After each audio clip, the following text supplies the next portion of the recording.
ಸಭಾಂಗಣಕ್ಕೆ ಗಣ್ಯರ ಆಗಮನವಾಗಿದೆ.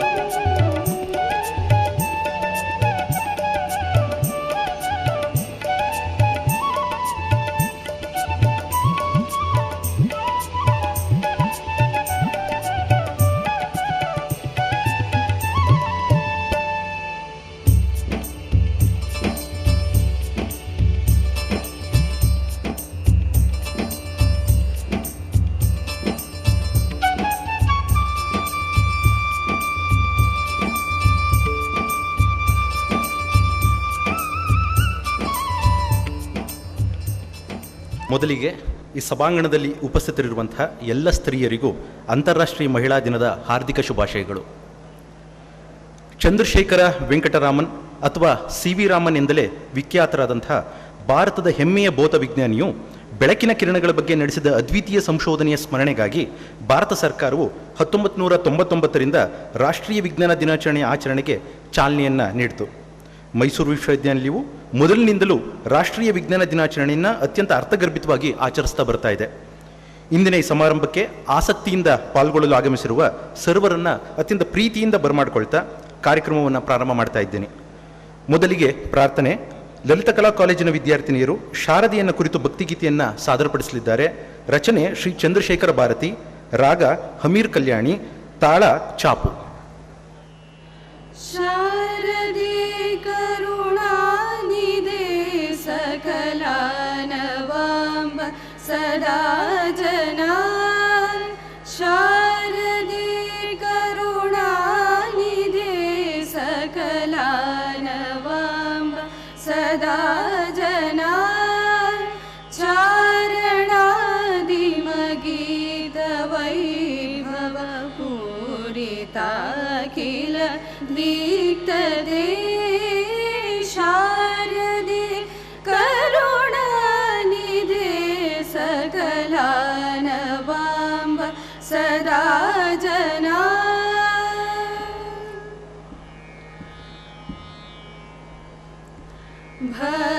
ಭರ್ಮಭೂಷಣ ಭೂಷಿತೆ ವರರತ್ನ ಮೌಳಿ ವಿರಾಜಿತೆ. ಭರ್ಮಭೂಷಣ ಭೂಷಿತೆ ವರರತ್ನ ಮೌಳಿ ವಿರಾಜಿತೆ.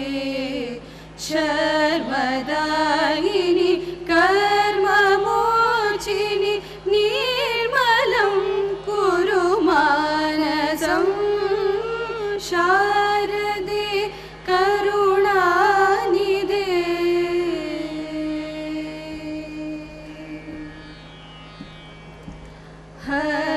ಹಸ್ತಸಂಧೃತ ಪುಸ್ತಕಾಕ್ಷಪಟಿ ಸುಧಾಘಟಮುದ್ರಿಕೆ. ಹಸ್ತಸಂಧೃತ ಪುಸ್ತಕಾಕ್ಷಪಟಿ ಸುಧಾಘಟಮುದ್ರಿಕೆ. ಕಸ್ತವಾಸ್ತಿ ವರ್ಣನೆ ಚತುರೋ ನರ ಕಚರೋತವಾ. ಶಾರದೆ ಕರುಣಾನಿಧೆ ಸಕಲ ನವಾಂಬ ಸದಾ ಜನ. ಚಾರಣಾದಿ ಮಗೀತ ವೈಭವ ಪೂರಿತಾಖಿಲ ದೀಕ್ತದೆ. ಶಾರದೆ ಕರುಣಾನಿಧೆ. ಶಾರದೆ ಕರುಣಾನಿಧೆ. ಶಾರದೆ ಕರುಣಾನಿಧೆ.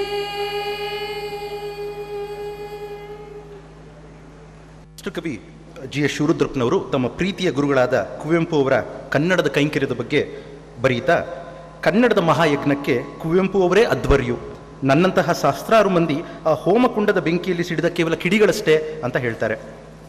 ಕರ್ನಾಟಕ ಎಂದರೇನು, ಹೆಸರೇ ಬರಿಯ ಮಣ್ಣಿಗೆ, ಮಂತ್ರಕಣ, ಶಕ್ತಿಕಣ, ತಾಯಿ ಕಣ, ದೇವಕಣ ಎಂದು ನಾಡಿನ ಕುಂಡಲಿನಿಯನ್ನು ಜಾಗೃತಗೊಳಿಸಿದಂತಹ ಕವಿದ್ರಷ್ಟಾರ ಕುವೆಂಪು ಅವರು ರಚಿಸಿರುವ ನಾಡಗೀತೆ ಈಗ ನಿಮ್ಮ ಮುಂದೆ. ಕುವೆಂಪು ಅವರು ರಚಿಸಿರುವ ಈ ನಾಡಗೀತೆ ಹಾಡುವ ಸಂದರ್ಭದಲ್ಲಿ ದಯಮಾಡಿ ಸಭಾಸದರು ಎದ್ದು ನಿಂತು ನಾಡಗೀತೆಗೆ ಗೌರವ ಸಲ್ಲಿಸಬೇಕಾಗಿ ವಿನಂತಿ. ಜಯ ಭಾರತ भारत जननीय तनुजाते जय हे कर्नाटक माते जय सुंदर नदिवनಗಳ ನಾಡೆ जय हे रस ऋषिಗಳ ಬೀಡೆ जय भारत जननीय तनुजाते जननीय जोगुಳ ವೇದದ ಘೋಷ ಜನನಿಗೆ ಜೀವವು ನಿನ್ನಾವೇಶ ಹಸುರಿನ ಗಿರಿಗಳ ಸಾಲೆ ನಿನ್ನಯ ಕೊರಳಿನ ಮಾಲೆ ಕಪಿಲ ಪತಂಜಲ ಗೌತಮ ಜಿನನುತ ಭಾರತ ಜನನಿಯ ತನುಜಾತೆ ಜಯ ಭಾರತ ಜನನಿಯ ತನುಜಾತೆ ಸರ್ವ ಜನಾಂಗದ ಶಾಂತಿಯ ತೋಟ ರಸಿಕರ ಕಂಗಳ ಸೆಳೆಯುವ ನೋಟ ಹಿಂದೂ ಕ್ರೈಸ್ತ ಮುಸಲ್ಮಾನ ಪಾರಸಿಕ ಜೈನರುದ್ಯಾನ ಜನಕನ ಹೋಲುವ ದೊರೆಗಳ ಧಾಮ ಗಾಯಕ ವೈಣಿಕರ ರಾಮ ಜಯ ಭಾರತ ಜನನಿಯ ತನುಜಾತೆ ಕನ್ನಡ ನುಡಿ ಕುಣಿದಾಡುವ ಗೇಹ ಕನ್ನಡ ತಾಯಿಯ ಮಕ್ಕಳ ದೇಹ ಜಯ ಭಾರತ ಜನನಿಯ ತನುಜಾತೆ ಜಯ ಹೇ ಕರ್ನಾಟಕ ಮಾತೆ ಜಯ ಸುಂದರ ನದಿವನಗಳ ನಾಡೆ ಜಯ ಹೇ ರಸ ಋಷಿಗಳ ಬೀಡೆ जय भारत जननीय तनुजाते जय हे कर्नाटक माते जय सुंदर नदिवनಗಳ ನಾಡೆ जय हे रस ಋಷಿಗಳ ಬೀಡೆ जय भारत जननीय तनुजाते ಪ್ರಾರ್ಥನೆ ಹಾಗೂ ನಾಡಗೀತೆಯನ್ನು ನೆರವೇರಿಸಿಕೊಟ್ಟಂತಹ ಕುಮಾರಿ ವಿದ್ಯಾಶ್ರೀ ಹಾಗೂ ಕುಮಾರಿ ಸಿಂಚನ ಅವರಿಗೆ ವಂದನೆಗಳು. ಬಂಧುಗಳೇ, ಹಿಂದೆಲ್ಲ ಕೆಲವು ಅಲ್ಪಮತಿಗಳು ಭಾರತವೆಂದರೆ ಕೇವಲ ಹಾವಾಡಿಗರ ದೇಶ ಎಂಬ ಅನಿಸಿಕೆಯನ್ನು ಹೊಂದಿದ್ರು. ಆದರೆ ಗಣಿತಶಾಸ್ತ್ರಕ್ಕೆ, ಖಗೋಳ ವಿಜ್ಞಾನಕ್ಕೆ, ವೈದ್ಯಶಾಸ್ತ್ರಕ್ಕೆ ಭಾರತೀಯರೇ ಮೊದಲು ಬುನಾದಿಯನ್ನು ಹಾಕಿದ್ದು ಎಂಬ ಸಂಗತಿಯನ್ನು ಯಾರೂ ಅಲ್ಲಗಳೆಯಲಾರರು. ಇಂದು ಅಣುವಿಜ್ಞಾನವಿರಲಿ, ಬಾಹ್ಯಾಕಾಶ ವಿಜ್ಞಾನವಿರಲಿ, ಮಾಹಿತಿ ತಂತ್ರಜ್ಞಾನವಿರಲಿ, ಭಾರತೀಯರ ಪ್ರಾಬಲ್ಯವನ್ನು ವಿಶ್ವ ಮನಗಂಡಿದೆ. ವಿಜ್ಞಾನ ಮತ್ತು ತಂತ್ರಜ್ಞಾನ ಕ್ಷೇತ್ರದಲ್ಲಿನ ನಮ್ಮಗಳ ಸಾಧನೆಯನ್ನು ನೆನೆಯುವ ಹಾಗೂ ಮುಂದೆ ಸಾಗಬೇಕಾದ ಹಾದಿಯ ಬಗ್ಗೆ ಆತ್ಮವಿಮರ್ಶೆ ಮಾಡಿಕೊಳ್ಳಲು ರಾಷ್ಟ್ರೀಯ ವಿಜ್ಞಾನ ದಿನಾಚರಣೆ ಸಹಕಾರಿಯಾಗುತ್ತೆ. ನಮ್ಮ ವಿಶ್ವವಿದ್ಯಾನಿಲಯದ ಕಿರೀಟದಲ್ಲಿನ ಮುಕುಟಮಣಿ ವಿಜ್ಞಾನ ಭವನದ ನಿರ್ಮಾತೃಗಳಲ್ಲೊಬ್ಬರಾದಂತಹ ಪ್ರೊಫೆಸರ್ ಜಿ ಹೇಮಂತ್ ಕುಮಾರ್ ಅವರು ನಮ್ಮೊಂದಿಗಿದ್ದಾರೆ. ನಮ್ಮೆಲ್ಲರ ಗೌರವಾಧರಣೆಗೆ ಬಾಜರಾದಂತಹ ಸನ್ಮಾನ್ಯ ಕುಲಪತಿಗಳು ಈಗ ಸ್ವಾಗತ ಭಾಷಣ ಹಾಗೂ ಪ್ರಾಸ್ತಾವಿಕ ನುಡಿಗಳನ್ನ ಆಡಬೇಕಾಗಿ ವಿನಂತಿಸ್ತೀನಿ. ಎಲ್ಲರಿಗೂ ನಮಸ್ಕಾರ. ವಿಜ್ಞಾನ ದಿನಾಚರಣೆ ಹಾಗೂ ಮಹಿಳಾ ದಿನಾಚರಣೆಯ ಶುಭಕಾಮನೆಗಳು. ಹಾಸನದಲ್ಲಿ ಆಸೀನರಾಗಿರುವಂತಹ ಆರಿಜಿನ್ ಆಕ್ಸಿಲರೇಟಿಂಗ್ ಡಿಸ್ಕವರಿ ಲಿಮಿಟೆಡ್ ಮುಖ್ಯ ನಿರ್ವಾಹಕ ಅಧಿಕಾರಿಯಾದಂತಹ ಡಾಕ್ಟರ್ ಮುರಳಿ ರಾಮಚಂದ್ರರವರೇ, ಸಹೋದ್ಯೋಗಿ ಮಿತ್ರರೇ, ಸಿಂಡಿಕೇಟ್ ಹಾಗೂ ಶೈಕ್ಷಣಿಕ ಮಂಡಳಿ ಸದಸ್ಯರೇ, ಆಹ್ವಾನಿತರೇ, ಸಂಶೋಧಕರುಗಳೇ, ವಿದ್ಯಾರ್ಥಿಗಳೇ, ಅಧ್ಯಾಪಕ ಮತ್ತು ಅಧ್ಯಾಪಕೇತರ ವೃಂದದವರೇ ಹಾಗೂ ಮಾಧ್ಯಮ ಮಿತ್ರರೇ, ಜಗತ್ತಿನಲ್ಲಿ ಮಾರ್ಚ್ 8 ಮಹಿಳಾ ದಿನಾಚರಣೆಯನ್ನು ಆಚರಿಸಲಾಗ್ತಿದೆ. ಒಂದು ಕುಟುಂಬ, ಸಮುದಾಯ, ಅದು ಉತ್ತಮ ಸಮಾಜವನ್ನು ಕಟ್ಟುವುದರಲ್ಲಿ ಮಹಿಳೆಯರ ಪಾತ್ರ ಅತಿ ಮುಖ್ಯವಾದದ್ದು. ಆದ್ದರಿಂದ ಮಾರ್ಚ್ 8ರಂದು ಮಹಿಳಾ ದಿನಾಚರಣೆಯನ್ನು ನಾವು ಆಚರಿಸ್ತೇವೆ. ಆದರೆ ಈ ಮಹಿಳಾ ದಿನಾಚರಣೆ ಒಂದು ದಿನಕ್ಕೆ ಮೀಸಲಾಗಿರದೆ ಪ್ರತಿದಿನವೂ ಸಹ ಮಹಿಳಾ ದಿನಾಚರಣೆ ಆಗಿರುತ್ತದೆ. ಅಂತಾರಾಷ್ಟ್ರೀಯ ಮಹಿಳಾ ದಿನಾಚರಣೆಯ ದಿನವು ಮಹಿಳೆಯರ ಸಾಮಾಜಿಕ, ಆರ್ಥಿಕ, ಸಾಂಸ್ಕೃತಿಕ ಮತ್ತು ರಾಜಕೀಯ ಸಾಧನೆಗಳನ್ನು ಆಚರಿಸುವ ಜಾಗತಿಕ ದಿನವಾಗಿದೆ. ಈ ದಿನ ಲಿಂಗ ಸಮಾನತೆಯನ್ನು ವೇಗಗೊಳಿಸುವ ಕ್ರಿಯೆ ಎಂದು ಕರೆಯನ್ನು ಸೂಚಿಸುತ್ತದೆ. ಮಹಿಳಾ ಸಾಧನೆಗಳನ್ನು ಆಚರಿಸಲು, ಮಹಿಳಾ ಸಮಾನತೆಗಾಗಿ ಗುಂಪುಗಳು ಒಗ್ಗೂಡುವುದರಿಂದ ವಿಶ್ವಾದ್ಯಂತ ಈ ಮಹತ್ವದ ಚಟುವಟಿಕೆ ಕಂಡುಬರುತ್ತದೆ. ಈ ವರ್ಷ ಅಂತಾರಾಷ್ಟ್ರೀಯ ಮಹಿಳಾ ದಿನಾಚರಣೆ ಧ್ಯೇಯ ವಾಕ್ಯ ಈ ರೀತಿ ಇದೆ: ನಾಯಕತ್ವದಲ್ಲಿ ಮಹಿಳೆ, ಕೋವಿಡ್-19 ಸಮುದಾಯದಲ್ಲಿ ಸಮಾನ ಮತ್ತು ಉತ್ತಮ ಭವಿಷ್ಯ ಸಾಧನೆ. Women in leadership, achieving in equal future in COVID-19 world. COVID-19 ಸಾಂಕ್ರಾಮಿಕ ರೋಗವನ್ನು ಯಶಸ್ವಿಯಾಗಿ ತಡೆಗಟ್ಟಲು ಪುರುಷರಲ್ಲದೆ ಮಹಿಳೆಯರು ಸಹ ಒಂದು ಮುಂದಾಳತ್ವವನ್ನು ವಹಿಸಿದ್ದಾರೆ. ಕರೋನಾ ವಾರಿಯರ್ಗಳಾಗಿ ಮಹಿಳಾ ವೈದ್ಯರು, ದಾದಿಯರು, ಯುವತಿಯರು, ಮತ್ತು ಸಮುದಾಯದ ಸಂಘಟಕರು, ಮಹಿಳಾ ಸಂಘಟನೆಗಳು ಸಕ್ರಿಯವಾಗಿ ಮತ್ತು ಯಶಸ್ವಿಯಾಗಿ ಕಾರ್ಯನಿರ್ವಹಿಸಿದ್ದಾರೆ. ಸೊ ಇದು ಯಾತಕ್ಕೆ ಹೇಳಿದೆ ಅಂದರೆ, ಮಹಿಳಾ ದಿನಾಚರಣೆಯಿಂದ ದಿನವೇ ನಾವು ವಿಜ್ಞಾನ ದಿನಾಚರಣೆಯನ್ನು ಆಚರಿಸ್ತಾ ಇದ್ದೀವಿ. ವಿಜ್ಞಾನ ದಿನಾಚರಣೆ ನಾವು 29 ಫೆಬ್ರವರಿ ಆಚರಿಸಬೇಕಾಗಿತ್ತು, 28 ಫೆಬ್ರವರಿ. ಆ 28 ಫೆಬ್ರವರಿ ಭಾನುವಾರ ಬಂದಿದ್ದರಿಂದ ನಾವು ಮುಂದೆ ಸೋಮವಾರ, ಮಂಗಳವಾರ ಬೇರೆ ನಮಗೆ ಸ್ಪೀಕರ್ಸ್ ಯಾರ್ದು ಸಮಸ್ಯೆಗಳಾಗಿ ಹಾಗೆ ಮುಂದೂಡಲ್ಪಡ್ತು. ಸೊ ಇವತ್ತಿನ ದಿನ ಅದನ್ನು ಆಚರಿಸ್ತಾ ಇದ್ದೀವಿ. National science day is celebrated in India every year on 28th of February. But do we celebrate this day, and what is the aim? This day commemorates the invention of Raman effect by the great Indian physicist Sri Chandrasekhara Venkata Raman. On the same day, that is February 28th, Sir C.V. Raman made to the world his great invention Raman effect in the year 1928. He was awarded and honored in the year 1930 with the Nobel Prize in Physics for his great success in the field of science in India. So, the Raman effect is the effect on scattering of light when it passes through the different materials. So, it is the responsibility of every student to honor the great man and his invention by contributing greatly to the field of science through the invention. The day is celebrated as the Science Carnival, and also recognizing the scientific activities and programs in the country through the participation of the students from schools and colleges, along with the scientists from the state and national faculties. The events organized during this National Science Day celebration provide a platform for various newcomers and scientists to start their career in the field of science. The main objective of celebrating the National Science Day is to bring awareness to the people about the importance of the scientific application and their daily life, and to encourage them by popularizing the science and technology. It allows the scientists and experts from the field to discuss the issues and the new technologies trending in the field. Also, the celebration is aimed to give the opportunity for the younger generation to display their activities, efforts, achievements in the field of science and human welfare. This year, the theme of Science Day 2021 is the future of STI, impacts on education, skill and work. The theme of future STI, impacts on education, skill and work, has been chosen for the purpose of raising the public appreciation of science issues involved and the impact of science on education, skill and work.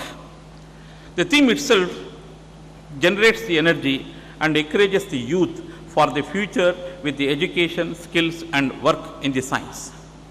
Every year, the day is celebrated to raise the awareness on the importance of the science in our daily life. The topic today, the special lecture is being delivered by Dr. Murali Ramachandra, an eminent scientist on cancer immunotherapy and opportunities for the small molecule agents as an alternative to antibodies is a very interesting topic indeed. I briefly introduce the speaker to the audience because of the scarcity of the time. Dr. Murali is serving as the Chief Scientific Officer in Origin Discovery Technologies Limited. Murali has extensive experience in running successful and innovative research and early development pipelines, both operational and strategic level. He has received PhD from University of Idaho, USA, and he was the postdoctoral fellow from Dew Point Experimental Station from the University of Kansas Medical Center, Kansas City, USA. He has worked in various aspects during the aspects of drug discovery and at the National Institute of Health, USA, before joining this Origin. The responsibility of conceptualizing and driving the scientific agenda of Origin, a biotech company with more than 600 scientists involved in drug discovery, in drug discovery for the cancer and metabolic disorders and inflammatory diseases. He led and mentored scientific collaborations with the pharma and the biotech companies from US and Europe for the advancement of the discoveries made at Origin. He has served as a mentor to Origin Science Council and project-based research group, and in conjunction with senior management team, identified the new opportunities for the projects and made recommendations for, and provided the broad direction for the project execution.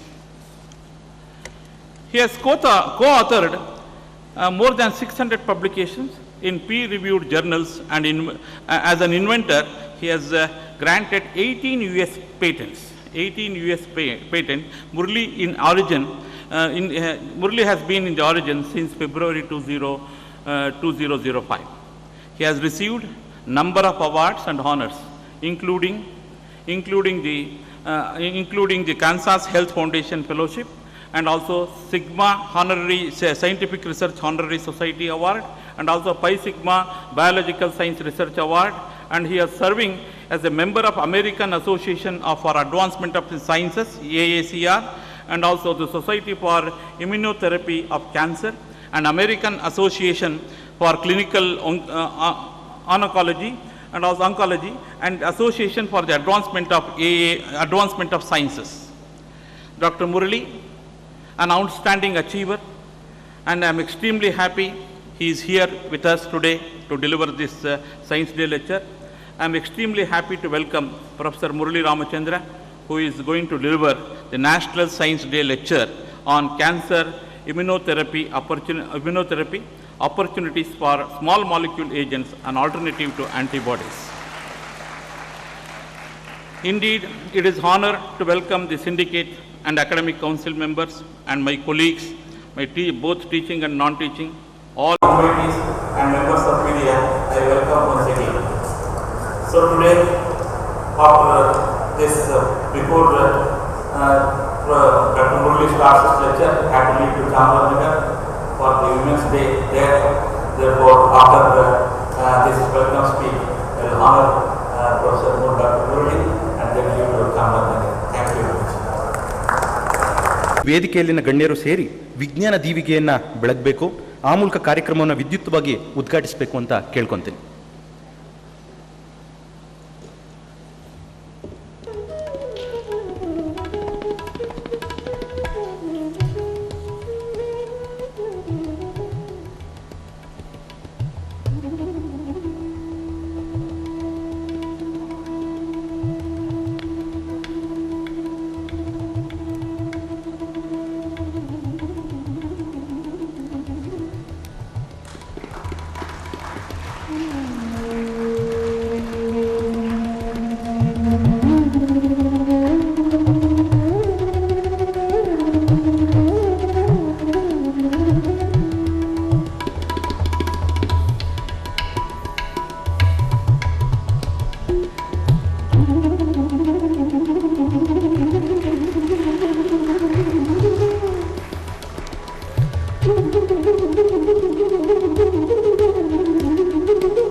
ಇಂದಿನ ಈ ಸಮಾರಂಭದಲ್ಲಿ ವಿಶೇಷೋಪನ್ಯಾಸ ನೀಡಲು ಆಗಮಿಸಿರುವಂತಹ origin Discovery ಟೆಕ್ನಾಲಜೀಸಿಯ ಮುಖ್ಯ ಕಾರ್ಯನಿರ್ವಾಹಕ ಅಧಿಕಾರಿಗಳಾದಂಥ doctor Murali Ramachandra ಅವರಿಗೆ ಗೌರವ ಸಮರ್ಪಣೆ ಮಾಡಬೇಕಾಗಿ ಸನ್ಮಾನ್ಯ ಕುಲಪತಿಗಳನ್ನ ವಿನಂತಿಸ್ತೇನೆ.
ಸಮಾರಂಭದಲ್ಲಿ ಪಾಲ್ಗೊಳ್ಳಬೇಕಾಗಿರೋದ್ರಿಂದ ಸನ್ಮಾನ್ಯ ಕುಲಪತಿಗಳು ಸಮಾರಂಭದ ನಡುವೆ ತೆರಳಿದ್ದಾರೆ.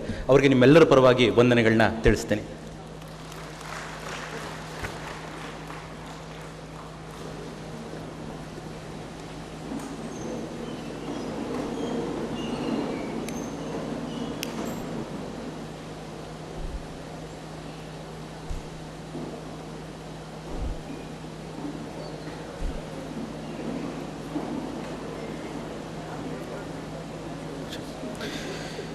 ಬಂಧುಗಳೇ, ಇಂದಿನ ದಿನದ ನಮ್ಮ ಮುಖ್ಯ ಅತಿಥಿಗಳಾದಂಥ ಡಾಕ್ಟರ್ ಮುರಳಿ ರಾಮಚಂದ್ರ ಅವರದ್ದು ಔಷಧ ಸಂಶೋಧನಾ ಕ್ಷೇತ್ರದಲ್ಲಿ ಬಹುದೊಡ್ಡ ಹೆಸರು.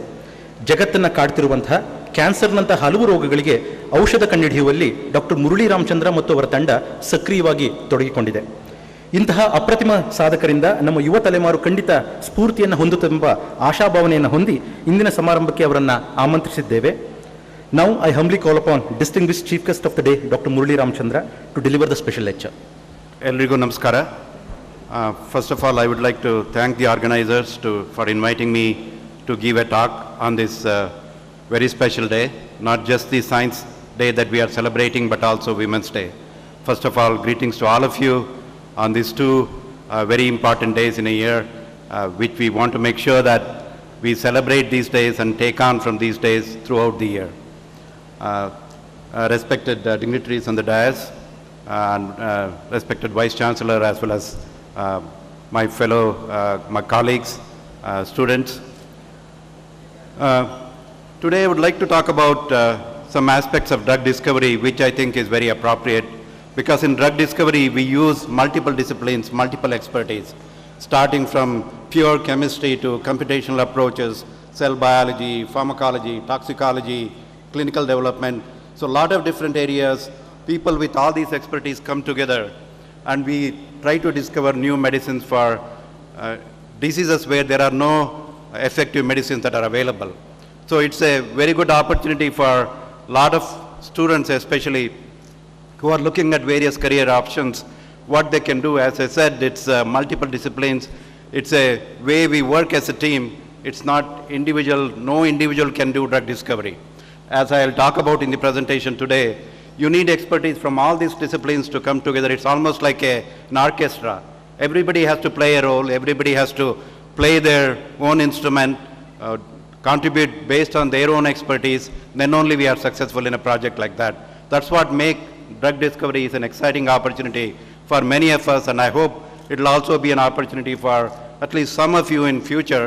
So that's why I was very happy to give this talk as part of the Science Day celebration at Mysore University. So if I go to the slides, please. Oh. So before I give the actual presentation, I want to introduce our company. So we are Origin Drug Discovery, Origin Discovery Technologies. We are a wholly owned subsidiary of Dr. Reddy's. Dr. Reddy Labs, probably many of you know, they are specialized in generic drugs. But we are an independent subsidiary. We focus only on innovative or new medicines for cancer and other diseases. So we were established in 2002, and we work mostly on small molecules and peptides.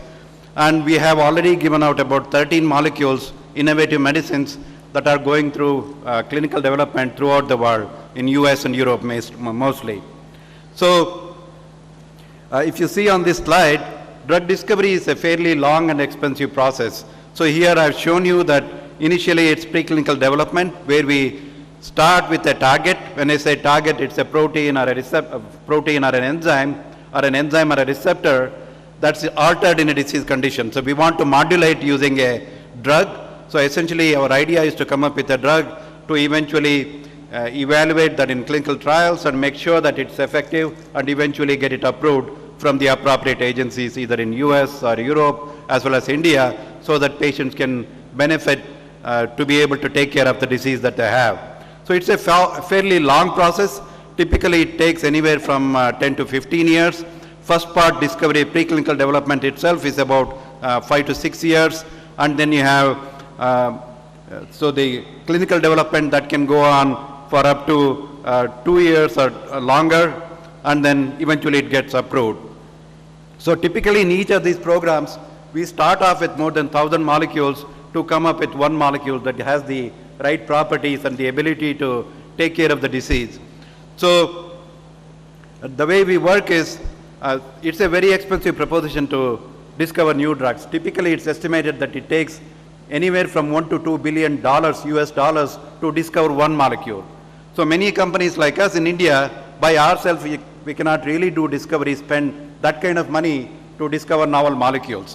What we've been doing is, we do, as shown in the business model here, so we do some of the discovery on our own. Part of that we sort of sell or license out, and with the money that we get, we develop other molecules on our own all the way to the market. So half the molecules in collaboration with other pharma companies we develop, and the other half, because the money that we can generate, we develop the rest of the molecules on our own. So here are some of the programs that are in clinical development. So we have about 13 drugs, again in the hands of many of the leading pharma companies in the world. We are working with them. They are in different stages of clinical development. Most advanced one has just completed phase 2 study. So just to give an idea, I said it can cost anywhere from $1 to $2 billion to discover single molecule. If you have some success even in the clinical stage fairly early before it gets approval, there is a lot of emphasis. It gives you a lot of visibility. So that's what I highlighted in this slide.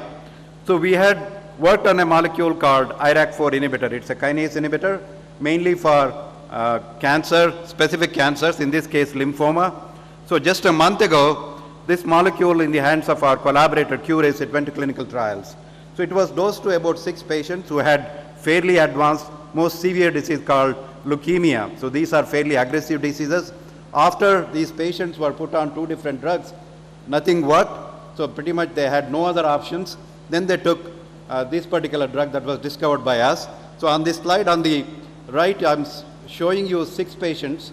All 6 patients who took the drug showed there is a reduction in the cancer blast, what we call it as the leukemic blast in the blood. It actually came down. So this was such an exciting news for us as well as for the scientific community. Just to see that even the very first patient who took this drug, to show that there was a reduction in after exhausting all the available therapies, they had no other option. Maybe they had a week or 2 remaining in their lifespan. All of them showed reduction in their tumor count or the blast count. And this is only first 6 patients. We have to do this study probably about up to 1,000 patients. So the scientific community reacted very positively, as well as the stock market in the US. I think just to highlight the fact that the company that took the molecule from us, its market cap was only 60 million. Within 3 days, market cap of that company went to more than $1 billion because of the 6-patient data. So this sort of highlights that when we succeed in this area, if we have a really interesting data, entire community, whether it's scientific, whether it's commercial, everybody recognizes, and that's reflected in the company valuation. So I think we are very proud that we could contribute to a molecule like that.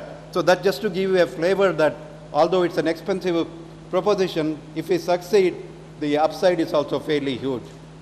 So just to make that point, I've given that slide. So if we move on to the next slide, so we have a number of other programs that we are developing on our own. So that's in immuno-oncology, precision oncology. So these are the other programs. So today what I would like to highlight is a specific program on immuno-oncology. So although we work on other areas, anti-inflammatory drugs as well as the precision oncology, I'll focus for today's discussion immuno-oncology. So what's immuno-oncology? So in most of the conventional therapies, the idea is to go after cancer cells, directly target cancer cells, either kill them or to stop the growth of cancer cells. Whereas in immunotherapy, the idea is not to really do anything to cancer cells using medicines, but simply activate our own immune system. As you know that our immune system consists of number of different cells, T cells, B cells, monocytes, macrophages, NK cells, so many different cells. Idea here is we develop a molecule that activates our own immune system so that it can in turn go after cancer cells and kill cancer cells. It's an indirect approach, but this is an exciting new therapeutic area in cancer. So today I'm going to talk about the cancer immunotherapy and one of the projects that we worked on. So when you talk about immune cells, I'm sure you are quite familiar what are immune cells for, especially I think in the case of raging COVID all around, the immunity and to be able to generate immune response through vaccination. I'm sure all of you are reading about it. Even in cancer, the same thing. So when you look at the pathogen or something unwanted, the first line of defense in our body is the skin or some of the external barrier that can prevent pathogen getting in. But if it gets in, then there are innate immune cells. So that's shown on this slide. So next you have various innate immune cells such as macrophages, neutrophils, monocytes, NK cells. So these are the ones that are already there in the blood. Whenever they see something foreign, they simply attack them and kill them, eliminate them so that you don't really get infection. But sometimes I think our infectious agents, which could be virus, such as a coronavirus, they have multiple mechanisms to evade that immune system. Then there are next line of immune defense. These are called adaptive response, adaptive as well as humoral. That's shown on the top, very top, where it's mostly B cell and T cell mediated. So this is the specific immune response to go after pathogen or something that's abnormal in the body. So there is again publication from several universities where they have shown that in mouse T cells, first of all, I think what I have shown here is when PD-1 is,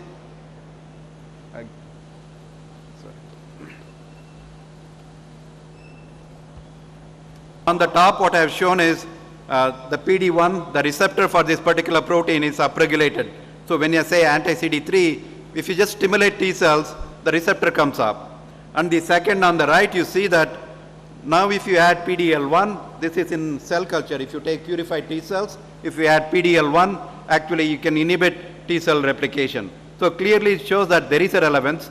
Not only it's expressed very high, its expression correlates with poor survival, but we can demonstrate in cell culture that if you add the ligand, it actually inhibits T cell proliferation. On the bottom right, I've shown you that it also happens not only in mouse T cells, but also in human cells. So this gives this kind of data, again, it happens from so many different universities. I've shown 3 different publications. So we sort of put together all these data, and then we start looking at, does it really make sense? There was also an interesting publication. So here I've shown you the data. When they take tumor cells that have high expression of PD-L1, injected in mice, it formed the tumor. Now if you treat them with antibody that specifically targets PD-1 or PD-L1, there is a reduction in tumor growth. So that again validates that indeed this is a very good target. If you were to block the activity of this protein, you can get therapeutic benefit. So on the right bottom, you can see that a melanoma metastasizing to the liver can be inhibited if you were to treat these mice with the antibody targeting this particular protein. So this is the kind of validation data that we look for before we start a full-blown drug discovery activities to identify new medicines. So we also need to look at the toxicity, because some of them, if you were to block, it may give you severe toxicity. You want a drug that gives you therapeutic benefit, at the same time it should be very well tolerated. So in this case, we looked at the data. There was a knockout mice generated again from a group in Japan. They showed that only under certain hyperimmune activated condition, again in mouse models, it leads to lupus and other autoimmune diseases. So this is something that gave us some advanced warning that when we develop a drug against this particular target, we need to start looking at potential autoimmune kind of syndrome. And so this gives us some idea is what we can expect if you start really aggressively start inhibiting this particular protein. So these are the kind of data that we look for before we start a full program, that the target is indeed validated, it's worthwhile going after this particular protein. So interestingly enough, similar to what happened in mice with the antibody when they treated in human, there was also autoimmune conditions that were seen in about 25 to 30% of the patients, although it was very well managed with the available drugs. But clearly it highlights that this kind of basic research that happens in academia is extremely important for people like us in industry to be able to discover and develop new molecules. So essentially what this cartoon summarizes is, so what's shown here on T cells, you have PD-1 expressed, that's binding to PD-L1 expressed on tumor cells. As a result, it can hide from the cancer cells, can hide from the immune cells, and it can go and metastasize. It can, the cancer cells can colonize everywhere in the body, and that's what kills a cancer patient. So idea here is, therapeutic idea is simply to block this receptor ligand interaction so the T cell is activated. it can go after cancer cells and kill cancer cells, as shown in the bottom of this slide.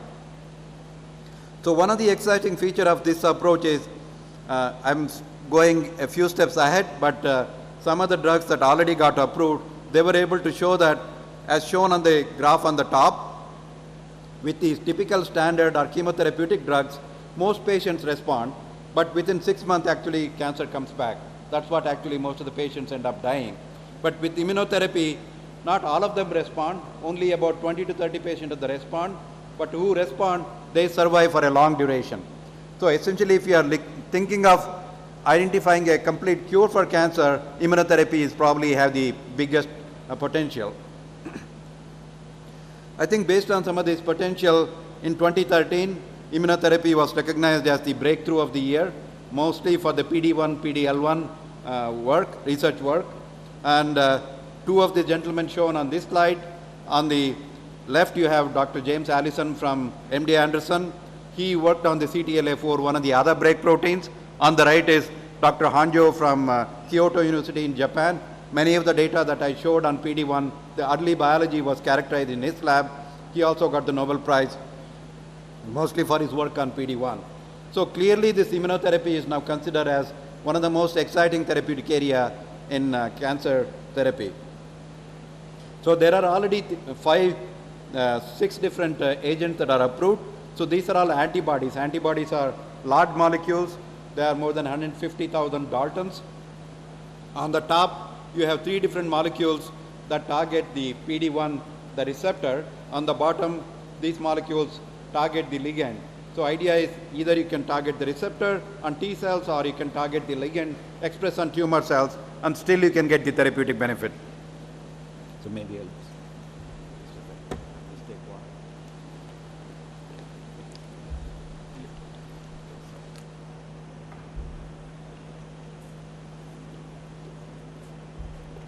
So one other thing to note is, here I've shown for each of these agents, there are a number of cancer indications where it's approved. So again, it highlights the fairly broad utility of these agents. As I said, PD-L1, as I showed you in an earlier slide, it was expressed in so many different cancers. I think consistent with that idea, now it's approved, getting approved in pretty much every cancer that you can think of. And again, the list is growing. So what I'm going to talk about is, compared to the antibodies that are already approved, there are some limitations with the antibodies. So antibodies being fairly large molecules, they have to be injected only by intravenous route or subcutaneous route, and they are extremely costly. Typically, each of these antibodies costs about $100,000 to $150,000 per year per patient. So they are extremely expensive. So as opposed to that small molecule, these are small molecules, whether it's your paracetamol or many of the drugs that we typically use, these are all small molecule drugs. It can be made in a simple capsule or a tablet. We can simply swallow it. These are much more easier to produce. They are small molecules. They are less than 500 Dalton compared to antibodies, which is 150,000 Dalton, that are much more bigger. And these can be, small molecules can be produced fairly easily, synthetic route of production. They are much more cost effective. But so far, nobody has really succeeded in finding a small molecule agent that blocks PD-1, PD-L1 signaling. So our idea is, let's see whether we can come up with a small molecule, because it can be taken as oral drug, and unlike antibodies, they get cleared in the body very quickly within few hours, whereas antibodies hang around in the body for several weeks. So if there are unwanted adverse events, I said there are autoimmune reactions that can be seen with some of the drugs. With a small molecule, you can simply stop dosing. Within few hours, drug gets eliminated. Then we can wait for all the symptoms to go away, then you can continue the drug.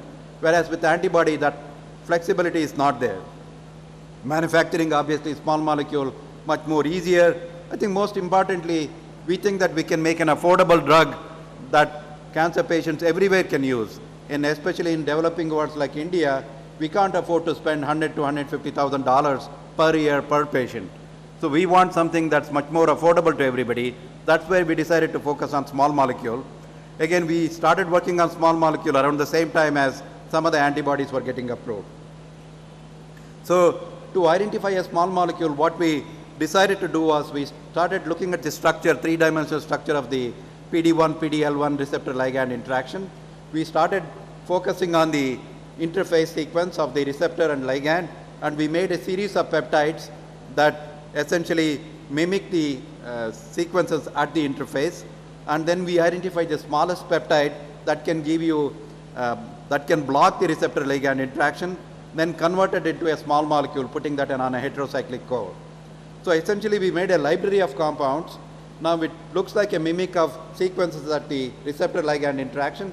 Idea is when we give more of this small molecule, it should go there and it should prevent receptor ligand interaction, and it should result in T cell activation. So another interesting thing with small molecule was, if you look at the picture on the left, you can see that many of the break proteins, they all have similar structure. They are all belonging to the same family of proteins, and the ligands, again, number of ligands are there, but they all belong to the same family of proteins. That's why they are shown in like a dumbbell side structure, whereas bottom one, they're all shown in the same color and shape. So they have the similar three-dimensional structure.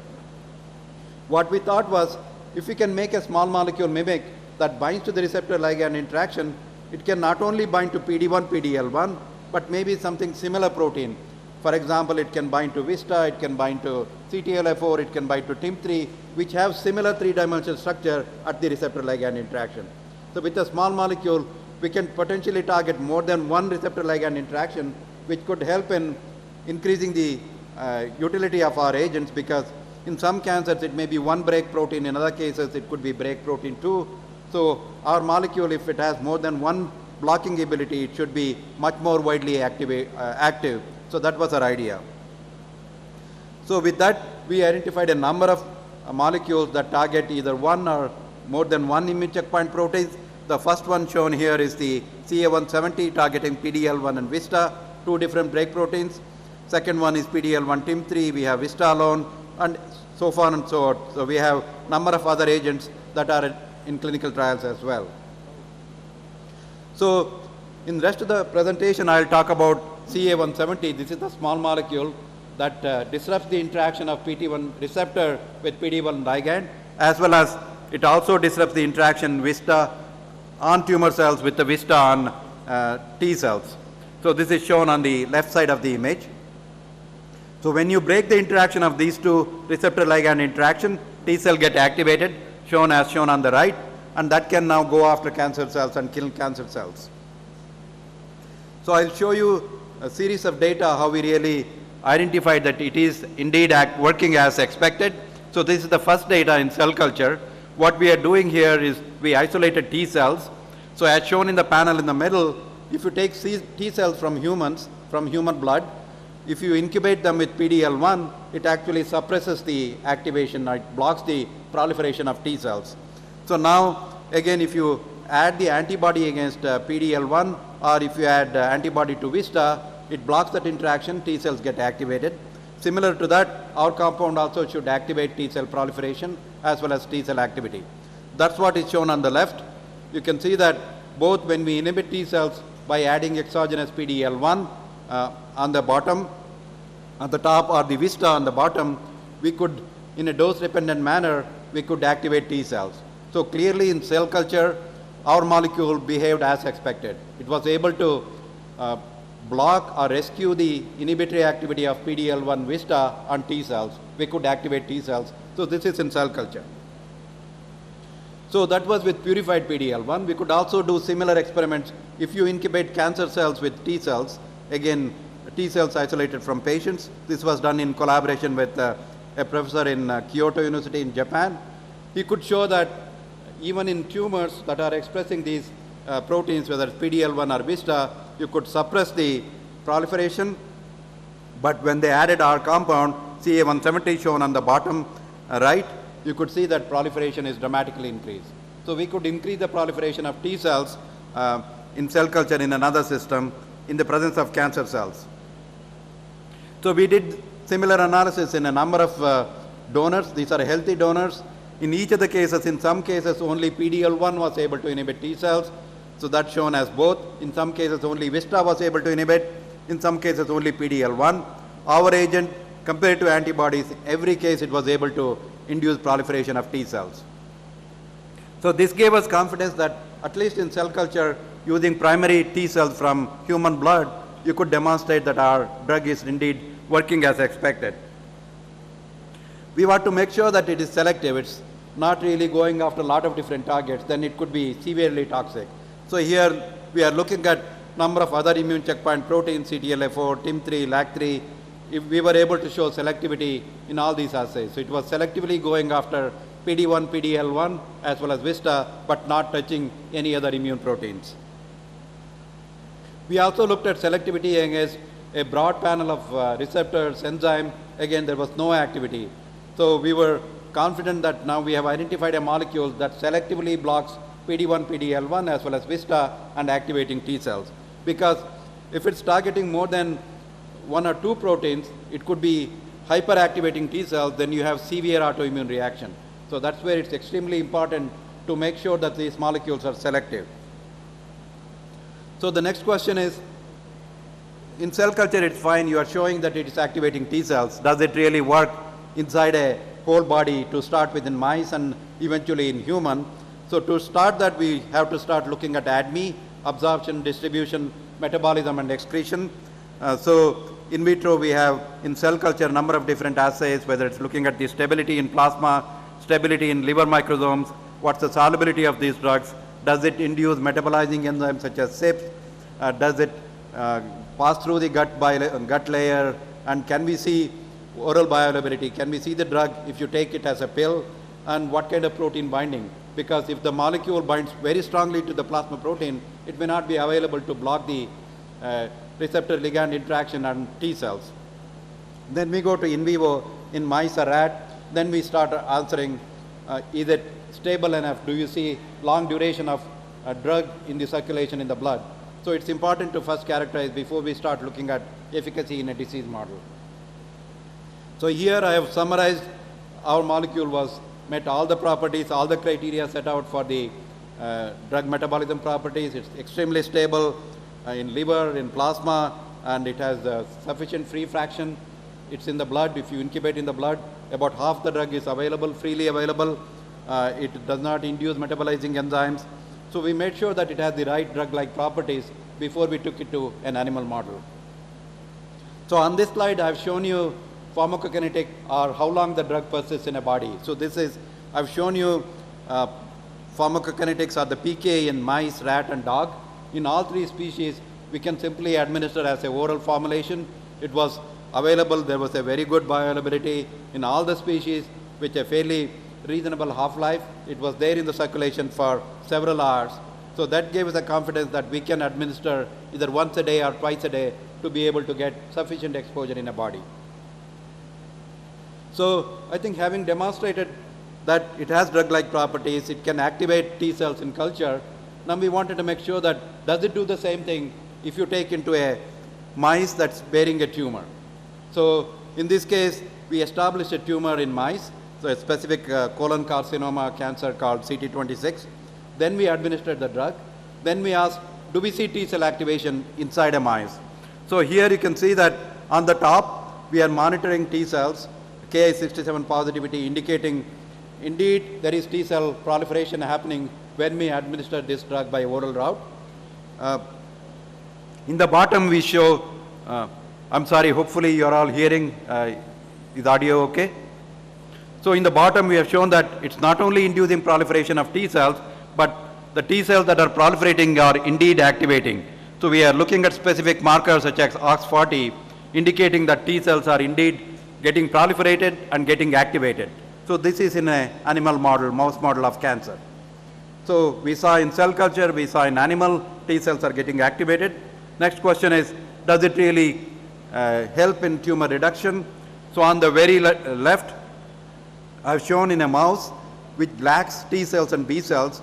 If you establish a tumor there, our compound did nothing. So as we know that it is activating T cells, if there is no T cells, it cannot do anything.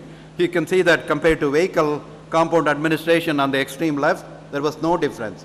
Again, consistent with the idea that you need active T cells to be able to see anti-tumor activity. Whereas in the middle and the extreme right, in two different cancer models, one is just a subcutaneous tumor, other one is the metastasis where cancer is distributing all over the body. In both the models, our drug was able to inhibit tumor growth. So we started from cell culture, now we went to in vivo. In animal model, we could demonstrate that it is indeed activating T cells in a mouse model and inhibiting tumor growth. So it was active even in case where the antibodies that I talked about, which was not very effective in this particular model, because ours is targeting PD-L1 as well as VISTA, our compound showed activity in the model where antibodies did not work. So next question is, okay, we have shown efficacy, is it safe enough? Can we administer to patient? What if there are unwanted toxicity? Again, I think one thing is to biochemically say that it did not hit any kinases, any receptors, but the other thing is to really show that it is indeed well tolerated in animal model. So this also helps in what's the dose that we start in human. If there are some toxicity, we have to make sure that we have to take almost 10 times lower drug first in human studies, because you don't want patients to get exposed to something that we have no idea how that's going to behave. So we did toxicity studies in both mice as well as monkeys, monkeys being very close to human. We administered very high doses. Our efficacious dose was 10 mg per kg, whereas for toxicity studies we went up to 1000 milligram per kilogram. So it was very well tolerated even with very high dose. Essentially it indicating that you have more than 100-fold therapeutic window. When I say therapeutic window, it's the dose that gives you therapeutic efficacy versus the dose that gives you toxicity. The maximum that we could go was 1000 milligram. Even at that dose, it was very well tolerated. So this was highly encouraging for us to take it to clinical trial. So when I say clinical trial, we have to do that in multiple phases. In phase 1, we simply administer for a small number of patients to start with extremely small dose, and we slowly increase, make sure that drug is very well tolerated to go to the next level and next level. And parallelly, we start seeing, does it really show any therapeutic benefit? So in cancer, it's usually done with cancer patients. In other diseases, usually you start with healthy volunteers, make sure the drug is well tolerated, then you go to patients who have the disease. In cancer, we go directly to cancer patients, because these cancer patients, otherwise they don't have any option. They typically have few weeks remaining in their lifespan, because the disease has already progressed so bad that not more than 2 months they can survive. So we do phase 1, and then phase 2, we go for about 300 to 400 patients, demonstrate that it is indeed active, inhibiting cancer. And phase 3, we go even larger patients, about 1000 patients. Only when we have this data, then the regulatory agencies such as US FDA or Indian DCGI can approve the drug. So this is what really adds to the overall timeline of drug development, takes up to 10 to 15 years. Clinical trial itself takes about 5 to 10 years, depending on, because you need to recruit patients who have the disease. You have to do it in a sequential manner, make sure the drug is very well tolerated. So it's a very systematic approach to make sure that drug is efficacious. At the same time, it's very well tolerated. So we started off in clinical trials. So this was done in collaboration with Curis, the same company that I talked about. Market cap went up from 60 million to more than $1 billion within a matter of 3-4 days. So here we started with 50 milligram per patient. We went all the way to 1200 milligram. It was very well tolerated in all the doses. We did this study all over the world. This was in South Korea, US, Spain, UK, India, pretty much all over the world. And we could establish that, in fact, even in humans, when we administered this tablet, there was oral bioavailability. In the blood, we could monitor drug, and half-life was about 6 hours. After 6 hours, drug was getting cleared. That's good for us because we can do twice-a-day dosing, make sure that the drug sustains in the body for a long time. So here we have shown on day 1 versus day 21, we get similar exposure. In some cases, if it's inducing metabolism enzyme, after 14 days, you actually see no exposure. So you have to make sure that even in humans, you are getting consistent exposure over time. That's what's shown on this slide. So then from these patients, we collected blood, and then we looked at, do we see compared to pre-dose, do we see T cell activation? I showed in cell culture, we demonstrated in animal models, we demonstrated. Here we are showing that even in humans, we could see that T cells are getting activated when we are dosing this drug. Here we are shown 3 different markers. In all the patients, there was an elevation of T cell activation that we could observe. And here, what I'm showing you is not only T cells getting activated, so these are all fairly advanced patients. These patients have seen 7 different kinds of therapies. In spite of that cancer is not cured. They had no other options. They came onto the trial. So typically, as I said, they have no other option, so they had to take this drug. You can see that some of those cases, there is a reduction in tumor. But I think if patients are already seen 7 other drugs, chances of seeing something is very unlikely because they are probably in such a bad condition, they have very poor immune response to start with. In spite of that, some of the patients show anti-tumor immune activity with our drug. And as I said, with a small molecule, one of the benefits that we saw was if there is an adverse event, we can simply stop dosing. So what I've shown here is we saw in some of the patients there is neutropenia. There was reduction in platelet. There was anemia, but we stopped dosing, it came back up within a day. So this clearly, I think, proved the point that with small molecule, we can reverse the effect if at all there is unwanted effect. This happened only in one patient. We stopped the dosing and it came back up, then we continued the dosing.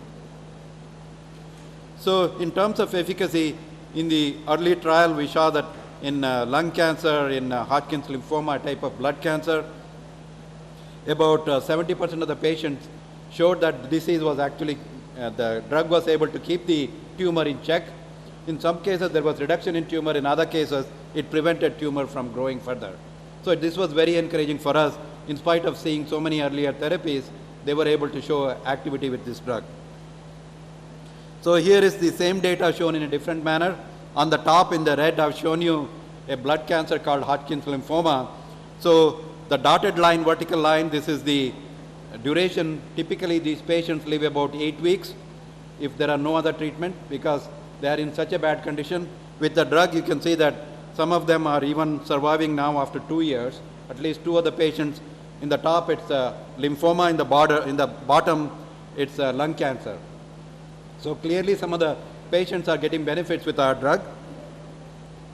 And this is the PET scan of the lymphoma patient. You can see that what's shown almost like a reddish color on the left, it went away after 21 cycles. Each cycle is 21 days. So within a year, the tumor was completely gone in this particular patient. So we compared our drug on the extreme right to the other antibodies that are approved. You could see that at least in terms of the patients, how long they can survive without the cancer progressing, it's about 19.6 compared to all other agents were anywhere ranging from 7.3 weeks to 16.7. This is the most advanced cancer. So this is quite encouraging that our drug was able to give them therapeutic benefit. So idea is if you go in an earlier line, maybe patients who have not seen other drugs, the efficacy will be much, much better. But this is how you start the drug development. You can't go with patients who have other opportunities to start with. You have to show that in the later line of patients, if you can demonstrate activity, then you can go patients in maybe when they are diagnosed with cancers. But you have to slowly go up in the therapeutic lines of therapy. So this is quite encouraging that compared to antibodies, our drug is also faring fairly well, and it's an oral drug which is much more cheaper to make. So one thing we noted was even on our animal models, we could combine with radiation as well as chemotherapy. So 3 different animal models, when we combine with chemotherapy such as carboplatin or paclitaxel, Taxol drug, there was increased activity. We could also combine with radiation. So what we thought is maybe in the clinic we should, instead of simply going as a single agent, we can also combine with the existing therapy. Efficacy may be dramatic. As I showed in one of the earlier slides, immunotherapy advantage is if they get the cure, it may be sustaining for a longer duration compared to chemotherapy. Maybe we can take advantage of both these therapies to have a sustained benefit for the patient. So that's what we are currently doing. So these trials are ongoing in multiple centers in India where we are combining our agent with radiation. So when patients come to when they are diagnosed with lung cancer, first they get the radiation so that the tumor gets debulked, radiation and chemotherapy during the first 2 weeks. Our drug is given throughout during that therapy as well as for another 12 months. And what we believe is this should improve the survival quite dramatically. So we are treating these patients. Our idea is to monitor survival of these patients for the next 12 months. We are hoping that there will be a dramatic improvement in survival of these patients. If we can demonstrate that, then we can get the approval from agencies such as US FDA or DCGI. Other thing we noted was when we looked at different cancers, this was in our global trial. In lung cancer and Hodgkin's lymphoma, on the extreme right column, I've shown that we have seen good activity. There are cancers such as bladder cancer, kidney cancer, we still not have evaluated. We have a strong rationale that our drug should be active in those cancer indications as well. That's one of our plans is to go and start evaluating patients who have bladder cancer and kidney cancer, to start with, again, people who can't respond to any other available therapies. So to evaluate some of these things, we have recently started collaboration with Dr. Hanjo. As I said, he won the Nobel Prize for Cancer Immunotherapy. He is a professor at Kyoto University. After he won the Nobel Prize, they have set up a new center for cancer immunology and immunobiology. As part of that, he wants to have a worldwide collaboration. This was there just before the COVID last end of February. I was there. They invited me to present some of our work. So we started a collaboration. The idea is to combine with the existing therapy, and as shown on the top right side, so with the current immunotherapy shown with the green line, only about 20 to 30% of the patients get benefit. Can we really improve the benefit to almost 70 to 80, or maybe ideally to 100% of the patients? So we have started collaboration with Dr. Hanjo, looking at these combination kinds of therapy. And he is quite excited that since we have the only small molecule advanced immunotherapeutic agent, he wants to look at number of different approaches together with us. So with that, I would like to summarize that we have identified a small molecule which is highly differentiated from antibodies. I think most importantly, not only being efficacious, we believe that it's much more affordable to patients worldwide, including patients in India. And ours is the first one small molecule to enter in clinic. Right now it's in advanced clinical trials. And just a few months ago, there are a couple of other US companies just started their clinical trial. So they are at least 2 years behind us, but we are quite proud that we were the first ones to come up with a small molecule, affordable immunotherapeutic agent for patients in India as well as worldwide. So with that, I would like to thank a large number of people. Again, I said drug discovery is an orchestra where a number of disciplines have to come together, seamlessly work to come up with a novel drug. So medicinal chemistry, immunology, drug metabolism, pharmacology, toxicology, clinical development team. And we also work with, I mentioned number of global clinical sites, but also we work with all the leading cancer hospitals in India, starting from Tata Memorial to All India Medical Institute. In Bangalore, we work with HCG. So we work with about 15 or 16 different clinical centers. I thank all the investigators for evaluating our drug on their patients, and also our collaborator. And I think more importantly, I would like to thank all the patients and their families willing to participate in the trial. That's one of the stigmas still in India. I think they think that clinical trial is almost like patients are looked at as lab rats, but I think if you do a ethical, responsible clinical trial, a lot of patients actually do get benefit. As I said, the patient with lung cancer and blood cancer who would have survived only about 2 weeks or 2 months, now they are surviving even after 2 years. One of the lung cancer patients, according to Dr. Kumar Prabhash, one of the leading cancer surgeons, he is leading a normal life. So this is part of the clinical trial. So I think all of us need to treat clinical trial as not really, maybe in the olden days it was the case, people were treating patients as lab rats, but not anymore. I think even with COVID, for example, there are vaccine trials with mRNA vaccine or adenovirus-based vaccine. I think if the responsibly clinical trials are done, patients do have benefit. This is even before approval, they have the chances of getting clinical benefit. So I think we need to change that perception. That's where every opportunity I get, I go and talk about it.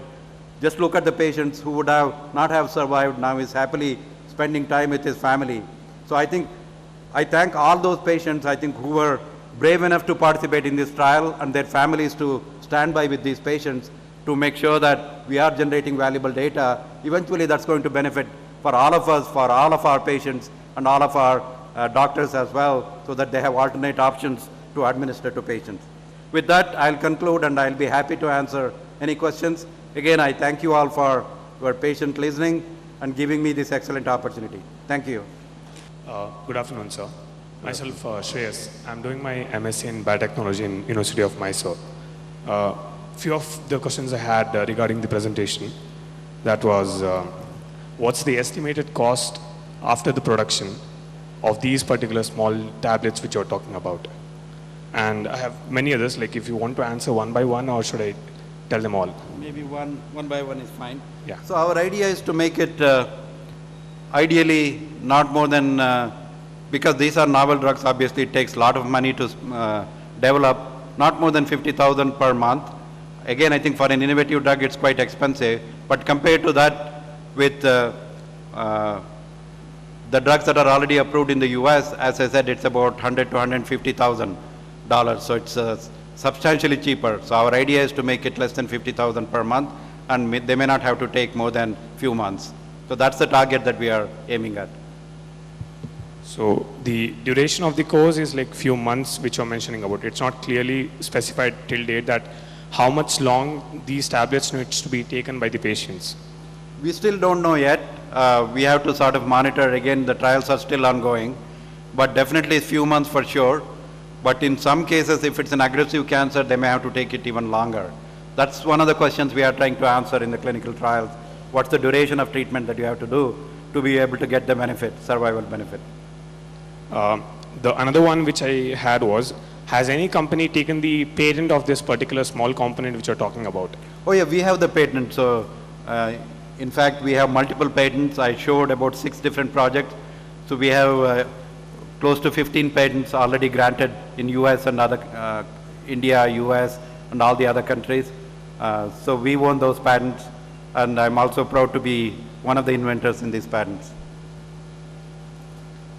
So when you spoke about the multiple target sites of this particular small component, you told the efficacy is increased with the multiple target sites of this particular small component. But is it really helpful than a small component which is specifically targeting a particular site like the PDL1 or PD1? Is like one component just specifically activating on that particular PD1 or PDL2, or it's having a more target sites? Is that helpful, or this small particular specific protein is helpful? I think we still have only limited data, but I can tell you in one of the patients who stopped responding to PD1 agents, he came onto the trial and then he started responding to this drug. So that's what we believe it's because of the VISTA second protein that it's targeting. So I think we need to have more data to be able to convincingly say that indeed it is helping targeting, going after 2 different targets is expanding the potential utility of our drug. But we have seen at least in one patient that because of that it's showing activity. Yeah. The last question which I have is the last component which you mentioned, that the combination of chemo as well as this particular therapy which will increase the efficacy of the treatment is what you mentioned. So is there any study which specifically say that after the chemotherapy and with this particular component, is there any change in the particular activity of that small component? Like even the chemo is added, then again this component is added. So is there any change in the activity of that particular component? Will it adversely affect the patient? No, with small molecule there is no data available, but in animal model we do see that it actually improves the efficacy, because what happens is with chemotherapy as well as radiation, it's killing cancer cells. When cancer cells are killed by specific mechanism called immunological cell death, it's taken up by macrophages and dendritic cells better. It presents tumor antigen or the tumor protein in a better manner to T cells. So actually T cell activation happens much better when you combine. So in fact it's shown with antibody that combination does indeed gives you synergistic activity. So we hope that even with our small molecule, we have seen in animal models, in the clinic we still have to wait for the data, but the same mechanism should happen. So that's what we are hoping for. Thank you. Those are all very good questions. So good morning. My name is Darpan Fagiwala and I'm also doing MSc Biotechnology here. So my question is that you have mentioned that we can use this drug probably with the combination in chemotherapy and radiotherapy. So what about the action of drug due to the side effects obtained from chemo and radio, such as lymphedema and others? So again, I think there are a couple of different scenarios you can think of. So with the combination, you can reduce the chemotherapy dose, radiation dose. So that can help in minimizing some of the adverse events that you typically see with chemo and radiation. And also you can reduce the duration of chemotherapy. So idea is, as I said, to induce immunological cell death so that there is better antigen presentation. So not to really completely eliminate tumor by chemotherapy and radiation. So I think that gives you a lot more options to flexibly modulate or adjust the dose of chemotherapy and radiation so that patients can handle these therapies much better when you combine with immunotherapy. Clearly with our small molecule, tolerability is not an issue. None of the patients so far had any severe adverse events, much better than antibodies. We believe that it should help in minimizing the adverse events that are seen with current therapies when we start combining. And sir, my other question would be, still we have a practice in a medical, in the treatment, that immunotherapy is still considered as a palliative care, not a complete cure. So what would be your comment on it? No, it's absolutely right. As I showed in one of the graphs, in most of the cases, chemotherapy, pretty much every patient responds at least first time when they see chemotherapy. The problem is, cancer is so clever. There are some other cells that survive chemotherapy or radiation. They escape and then they again start growing. And because of the mutations that they inherit, they are not responding to chemotherapy anymore. As a result, chemotherapy is not a long-lasting at all. Everybody responds, but in about, depending on the type of cancer, depending on the patient condition, within 6 months or so, cancer comes back. So the idea here is, with immunotherapy, maybe together with the chemotherapy, we can probably increase the duration. And in some cases, as I said, immunotherapy as a single agent, about 20% of the patients have a long-lasting benefit. So in fact, those patients are considered as cancer is almost cured, unlike chemotherapy, which is palliative, as you mentioned. With the combination idea here is, maybe that 20%, if you can increase to 80 or 100%, I think then we did our job well. So that's the holy grail, or that's the dream of all of us working on cancer therapeutics. But we believe that it should happen, but it will take time to identify the right combination, right treatment regimen, right treatment duration. So we have to do that very systematically. But I think eventually that's the goal of all the cancer therapeutic scientists.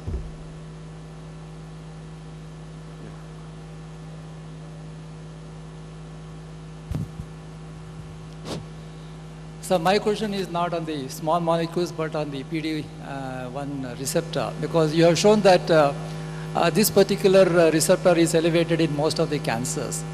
Can this be used as a marker? For example, we all know about the BRCA story, and I think it's still we are using it as a diagnostic. Now, can we use this PD-1 expression as an early marker? Because we don't want to get into the immunotherapy or chemotherapy earlier to that one. So can we all get it done, okay, I think I'm safe or I'm not safe. Can this be used as a diagnostic tool? It's sort of being used already. So PD-1 is on T cells, PD-L1 is on cancer cells. Right now it's being used as one of the approaches to determine whether immunotherapy would work. But it's not a very clear-cut marker, mainly because most of the tumors have PD-L1, but it's a dynamic marker, meaning even during the course of tumor progression, when there is high cytokine level, the level comes up. When the cytokine level goes up, the level goes down. So if you happen to look at patient sample biopsies at when the cytokine levels are low, you may not detect very high PD-L1. Okay, so. And even patients who do not have very high PD-L1 have responded with these agents. That's maybe because of the not being a dynamic marker. It may go up and it may go down. But having said that, patients who have very high PD-L1, for example, in lung cancer, where more than 50% of the cancer cells have high PD-L1 expression, they tend to respond very well. So it's not a very clear marker, but still I think it's a useful marker. Okay. You can't decide not to go for immunotherapy because there is low PD-L1 expression, but if a patient can afford it, I think it's better to go, but if there is very high expression, chances of seeing the response would be much higher. Can we say that your molecule is going to be an immunomodulator, so that it can be also extended for other autoimmune disorders? Or? Not necessarily autoimmune, but for viral infection, certainly. In fact, with the with the collaboration with Dr. Hanjo, he wants to look at COVID as well as other viral infection. Okay. In fact, there is very nice data, preclinical data for even HIV infection, hepatitis C virus infection. It should be possible. Right now with antibody, it's again going to be very expensive. But I think if we have a small molecule affordable drug, I'm sure there is more and more opportunity that we can look at. Not only virus infection, in fact, we are thinking of potentially looking at in bacterial infection, especially multi-drug resistant bacteria. That's one of the major problems, especially in hospital setting. There is highly drug resistant bacteria that's there, especially in ICU and all that. And if you get infected, none of the available antibiotics work. So together with antibiotic, if we can activate immune response, activate T cells, even the existing antibiotic can take care of this multi-drug resistant bacteria. So those are all the possibilities. Obviously, that's down the road, but that's a clearly exciting opportunity. Very good questions.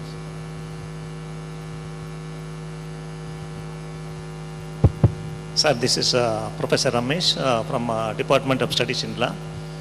How effectively you could reach the poor people as far as the invention is concerned, and whether your company under the corporate social responsibility has done anything to the poor people and the rural people or not. This is question number one. The second question is that whether did government ever approach you to make use of the section 100 of the Indian Patent Act for the government utility of the patent obtained by you for the administration of your drug to the poor people in the public health dispensaries or not? Yeah, so I think those are very relevant questions. In fact, founder, I probably forgot to mention, we are the wholly owned subsidiary of Dr. Reddy's. When Dr. Anji Reddy founded the company, his vision was to make drugs affordable. To start with, he went with generic drugs. Generic drugs, obviously, essentially, in a simple way, they are copying the drugs that are approved elsewhere. Once it goes out of patent, make them cheaper. So as a generic drug player, I think Dr. Reddy's is making a lot of drugs available in an affordable manner. So that's clearly their vision. But their vision is not only for generic drug, but also for innovative drugs. So towards that, to realizing that dream, what we are trying to do is, even when we license out our molecule to pharma companies, global pharma companies, we are keeping the right for India and some of the emerging market. India, maybe all the Southeast Asian countries, to make sure that maybe we make money out of selling the drug in the Western countries, make it more affordable. We may not make any profit, or we may even lose money, but in India we want to make it much more affordable. So that's one of the visions that we have. That's why pretty much in all our licensing deals, we keep the rights for India with us. And even when we are, some of the other drugs that we are developing, in fact, I think hopefully next week we are going to disclose our phase 2 data in a psoriasis drug. There also we want to make sure that even if you give the rights to US market or Europe market, we will keep the India rights. As part of the CSR activity, again, I think Dr. Reddy's, they have a Dr. Reddy's Foundation. Origin also is involved in CSR activity. Right now it's not just on affordable medicines, but our theme is education, sort of social awareness, women empowerment, obviously public health as well. As part of Origin CSR activity, in fact, we are sponsoring some of the mobile clinic in Chamarajanagar district, for example. Yes, certainly. A lot of, so we do those kinds of things, and that's something, I think it's very good activity for us to connect with the people to try to understand what are the requirements at the ground level, how we can bring that in our discovery process also when we start thinking about making deals with global pharma, how can we really make sure that some of these become affordable. But right now we are not selling any drugs because it's not approved yet. Once it's approved, potentially it's possible that government say that in some other cancers where nothing is available and these patients cannot really afford even a $50,000 kind of 50,000 rupees, then they may say that there is something called compulsory licensing. Then government says that in India you can't enforce your proprietary nature of this drug, so they'll fix a price, you have to sell it for certain drugs. That's what is being done, for example, vaccine. You know that you can get it in government hospital 150 rupees, in private maybe 250 rupees, even if it costs more than companies to make it. But in some cases, government may be bearing the cost. So I think those things could happen again depending on the severity. Like obviously with COVID, there is nothing else out there. So those are all the approaches government would do, and I'm sure even in cancer they may do the same thing. Thank you, sir. Sir, this is Kemparaja from Department of Biochemistry. you said your small molecule proliferates cytolytic T cells, but actually it comes secondary to helper T cell. Right. Yeah, I didn't get to that details, but I showed you in one of the slides both CD4 T cells, that are Yeah. the helper T cells, as well as CD8 T cells, both get activated. Yeah, that's one thing. Right. And again, finally, if you consider the overall effect, antigen presenting cells, as you mentioned, like dendritic cells, macrophages, and with the help of dendritic cells and macrophages, probably cytolytic T cells have the capacity to work. Right. I think. No, that's a very good point. In fact, we have another exciting project. Maybe next time when I come here, if you invite me, I'll talk about a drug called CD47. This is going after a protein called CD47 expressed on cancer cells. It applies a brake on macrophages and dendritic cells. We have a small molecule that activates macrophages and dendritic cells. With that, in animal model, we have seen that very good antigen presentation. There is an immunological memory.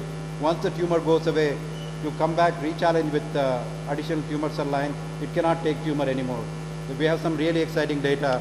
We are going to go to clinic in another 3 months or so. So that's another exciting program. I can give probably another hour of presentation. I think those are all very interesting ideas, but we have several programs in the pipeline. So, adding to that, again, if you talk about, let's say, helper T cell, not only it helps the cytolytic T cell, it also helps B cells. Right. In that case, you also expect humoral immune response. Right. When you have humoral immune response, would you expect antibody-dependent cell-mediated cytotoxicity? So, in many of these immunotherapy, at least for cancer, we are not counting so much on humoral response. But what we believe is, not necessarily with this molecule, the other one that I talked about, CD47, there are tumor-targeted antibodies. For example, if you look at breast cancer, there is HER2 overexpression, there is antibody targeting HER2 antibody. These are therapeutic antibodies. So if you use them, it gives you antibody-dependent cellular cytotoxicity or the antibody-dependent tumor cell killing. So with that in combination with CD47 agent, because it activates macrophages, it helps in better ADCC. That shows actually with in lymphoma in preclinical models, we have shown that CD20 antibody and that agent works very synergistic manner, highly synergistic manner. So some of those combinations are also being done. Again, I think in the interest of time, I did not talk about that, but clearly ADCC dependent mechanism for antibodies combining with checkpoint blockade, that's one of the emerging theme as well in cancer therapy. Can I ask one more question? Sure. I think a general question, but we have so many questions to ask, but I just resort to this question. If you take the physiology of our system, we have several vital organs. We come across cancer for every organ. You have a brain tumor, liver tumor, lung tumor, variety, but not for heart. What could be the reason? So far I have not heard of like a tumor for heart. What would be the... Very good question. So,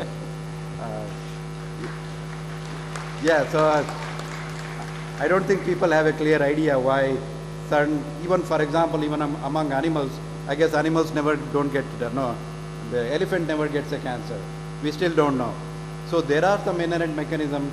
Obviously the DNA damage response pathway may be very well or highly specialized that it never really allows for the DNA damage, DNA induced mutations to occur in heart. That may be one of the reasons. But again, those are all hypotheses.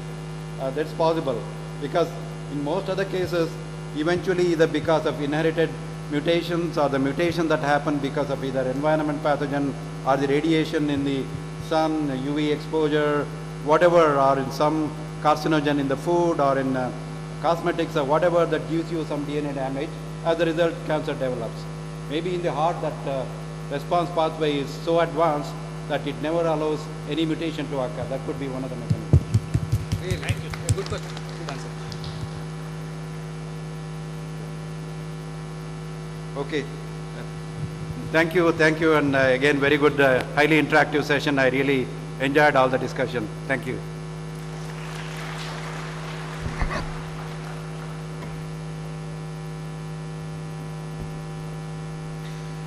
Doctor Murali Ramachandra ಅವರ ವಿಷಯ ಮಂಡನೆಯು ಇಲ್ಲಿ ಉಪಸ್ಥಿತರಿರುವಂತಹ ವಿಜ್ಞಾನದ ವಿದ್ಯಾರ್ಥಿಗಳಿಗೆ ಹೊಸ ಹೊಳಹನ್ನು, ಹೊಸ ಸ್ಫೂರ್ತಿಯನ್ನು ನೀಡುವುದರಲ್ಲಿ ಸಫಲವಾಗಿದೆ.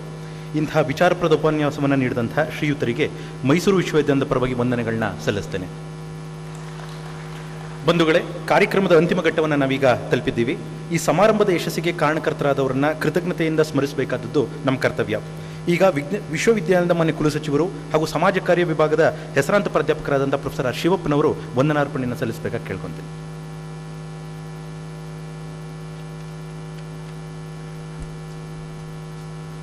ಎಲ್ಲರಿಗೂ ನಮಸ್ಕಾರ.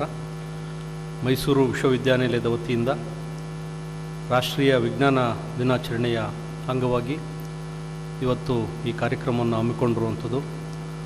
ಹಾಗೆಯೇ ಇವತ್ತು ವಿಶ್ವ ಮಹಿಳಾ ದಿನಾಚರಣೆಯೂ ಕೂಡ ನಡೀತಾ ಇದೆ. ಎರಡೂ ದಿನಾಚರಣೆಗಳನ್ನು ಅರ್ಥಪೂರ್ಣವಾಗಿ ಆಚರಿಸಬೇಕು ಅನ್ನುವಂಥದ್ದು ವಿಶ್ವವಿದ್ಯಾಲಯದ ಒಂದು ಇಚ್ಛೆ. ಇದು ನಮ್ಮ ಮಾನ್ಯ ಕುಲಪತಿಗಳು ಈಗಾಗಲೇ ಹೇಳಿದ ಹಾಗೆ 28ನೇ ತಾರೀಕೆ ಆಗಬೇಕಾಗಿತ್ತು. ಆದರೆ ಕಾರಣಾಂತರಗಳಿಂದ ಅದು ಮುಂದಕ್ಕೆ ಹೋಯಿತು. ಸೊ ಇವತ್ತು ಇದಾಗಿದೆ. ಏಕಕಾಲದಲ್ಲಿ ನಾವು ಮಹಿಳಾ ದಿನಾಚರಣೆಯನ್ನು ಮತ್ತು ಇದನ್ನು ಆಚರಿಸ್ತಾ ಇದ್ದೀವಿ. ಮತ್ತು ಬೇರೆ ಇವತ್ತು ಮಹಿಳಾ ದಿನಾಚರಣೆಯನ್ನು ಮಾನ್ಯ ಕುಲಪತಿಗಳು ಇವತ್ತು ಭಾಳ ಅದರ ಪ್ರಾಮುಖ್ಯತೆಯನ್ನು ಅರಿತು ಒಂದು ಗ್ರಾಮೀಣ ಮಟ್ಟದಲ್ಲಿ ನಾವು ಏನು ಹಳ್ಳಿಗಳನ್ನು ಆಯ್ಕೆ ಮಾಡ್ಕೊಂಡಿದ್ದೀವಿ, ಸರ್ಕಾರದಿಂದ 10 ಶಾಲೆಗಳನ್ನು ನಾವು ದತ್ತು ತೆಗೆದುಕೊಳ್ಳಲಿಕ್ಕೆ ಏನು ಹೇಳಿದ್ದಾರೆ, ಆ 10 ಹಳ್ಳಿಗಳಲ್ಲಿ ಬಂದಂಥ 10 ಹಳ್ಳಿಗಳಲ್ಲ, ಇವತ್ತು 6 ಹಳ್ಳಿಗಳಿಂದ ಬಂದಿದ್ದಾರೆ. ಆ ಹಳ್ಳಿಗಳಲ್ಲಿ ಇರುವಂಥ ಹೆಣ್ಣು ಮಕ್ಕಳನ್ನೆಲ್ಲ ಸೇರಿಸಿ ಒಂದು ಕಡೆ ಹರದನಹಳ್ಳಿ ಅಂತೇಳಿ ಚಾಮರಾಜನಗರ, ಅಲ್ಲಿ ವಿಶ್ವ ಮಹಿಳಾ ದಿನಾಚರಣೆ ಆಚರಣೆ ಅಂಗವಾಗಿ ಅಲ್ಲಿ ಹೋಗಿದ್ದಾರೆ. ಸೊ ಹಾಗಾಗಿ ಈ ಸಭೆಯ ಉದ್ಘಾಟನೆಯನ್ನು ಮಾಡಿ ತೆರಳಿದಂಥ ಮಾನ್ಯ ಕುಲಪತಿಗಳು ಮತ್ತು ಭಾಳ ಅರ್ಥಪೂರ್ಣವಾಗಿ ಇವತ್ತು ವಿಶ್ವದಾದ್ಯಂತ